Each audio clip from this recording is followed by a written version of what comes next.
Across Australia, New Zealand and the South Pacific, this is the week's Adventist News in Focus. Hello, thanks for joining us. I'm Sibel Kute. Last weekend's World Refugee Day prompted a number of Australian church organisations to highlight refugee issues and call for compassion. The Churches of Christ produced this video emphasising the biblical responsibility to care for the stranger. Exodus 23 verse 9 says, "Do not oppress a foreigner. You yourselves know how it feels to be a foreigner, because you were foreigners in Egypt." Media attention has not been on church actions and statements, however, with a federal Senate inquiry hearing claims of abuse in Australia's offshore migration detention centres and the methods being used in the government's Turn Back the Boats policy coming under scrutiny.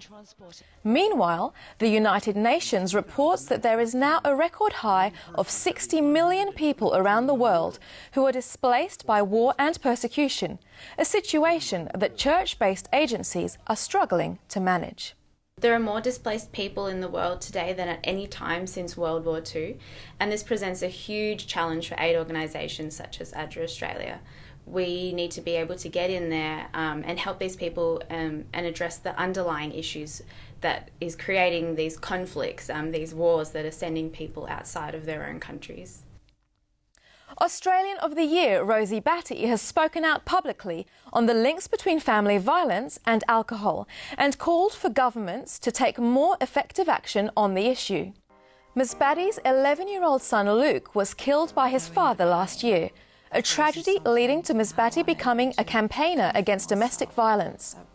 Launching a new report by the Foundation for Alcohol Research and Education, Ms Batty said that too often the link between alcohol and violence is ignored. Alcohol is involved in up to 65% of family violence incidents reported to police.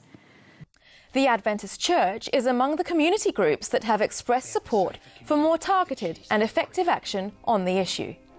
The Seventh-day Adventist Church has for long taught an alcohol-free lifestyle, and mainly for health reasons. But we have seen over the many decades that alcohol has an effect on the social, on the women, on the children, and it can have serious social, psychological effect on the people who are affected. The political situation in the East African country of Burundi appears to be unravelling in the lead-up to a controversial presidential election. According to Adventist Review, more than 100,000 refugees have fled into neighbouring countries to escape the violence and unrest, sparking a humanitarian crisis. The Adventist Development and Relief Agency, or ADRA, is one of the Christian organisations working in the region, together with the United Nations and government agencies. ADRA has provided accommodation and coordinated disease prevention campaigns and has also distributed food and other emergency supplies to nearly 55,000 people. In South America, local Adventists are waging spiritual warfare in their own way, distributing books on health and Christian living to 21 million people in just one day. Thousands of church members in 8 countries participated, hitting the streets in various cities with smiles and free giveaways. These kids in Brazil received a warm reception at their local TV station and even got to visit the studio. Thousands of people responded positively to the Health Book Blitz and attended follow-up seminars or accepted the invitation to begin Bible studies. For more news stories from around the Christian world, tune in to the full half hour of Record in Focus. And this week's episode also includes these special features. James Standish gets passionate about gun control. For every one criminal stopped with a gun, there are 34 people murdered by guns, and there are 78 people who take their own lives. Wow. Trafford Fisher talks about parenting and babies.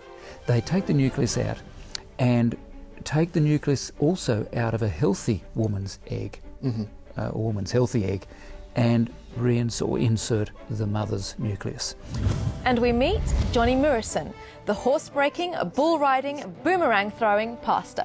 As this boomerang came back and returned to me, Jesus is the returning boomerang man. He's coming to take us back home to be with him forever. InFocus plays every week on Hope Channel, Foxtel's Australian Christian Channel and Digital 44 in Adelaide. Or there's always the option of watching the full program online. Our website is record.net.au. Check it out. Until next time, God bless and have a great week.